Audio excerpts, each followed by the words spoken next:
అత్త అని ఎందుకు అనుకుంటావు? అమ్మ లెక్క చూడు కదా. మా అమ్మ అయితే నన్ను ఎవరైనా తిట్టిరనుకో నన్ను వెనకేసుకొస్తుంది, వాళ్ళని తిట్టి పంపించేస్తుంది. అదే అత్త అయితే నేను ఎంత మంచి చేసినా కూడా నా పనిలో ఏదో ఒక మిస్టేక్ తీసి నా మీద కంప్లైంట్ చేస్తుంది అందరు. నీ ఇల్లు అనుకో కదా.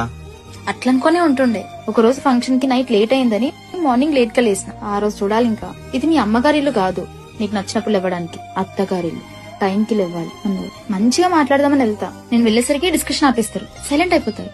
ఇంకా నేనేం మాట్లాడతా? చిన్న చిన్నమే కదా, లైట్ తీసుకో. చిన్నవా? నీకో చెప్పనా, నేను ఒకప్పుడు 10 గంటలకు లేస్తుండే, నచ్చిన బట్టలు వేసుకుంటుండే, నచ్చింది తింటుండే, నచ్చకపోతే ఆర్డర్ పెట్టుకుని మరీ తింటుండే. 24 గంటలు ఫోన్ పెట్టుకుని బెడ్ మీదే ఉంటుండే. నన్ను ఎవరైనా తిడితే 2 రోజులు అలుగుతుండే, ఎవరితో మాట్లాడకపోతుండే. అప్పుడు డాడ్ వచ్చి నాకు ఇష్టమైన తెచ్చి నన్ను ఖుషి చేస్తాను. కానీ ఇప్పుడు ఎంత లేట్ అయినా సరే పొద్దున 5 గంటలకే లేవాలి, అందరు చెప్పింది వండాలి, నాకు నచ్చినా నచ్చకపోయినా వండిందే తినాలి, నచ్చిన బట్టలు వేసుకోలేను, నచ్చినట్టు ఉండలేదు. 24 గంటలు కిచెన్ లోనే టీలు తెస్తూ అందరికి రెస్పెక్ట్ ఇస్తూ ఉండాలి.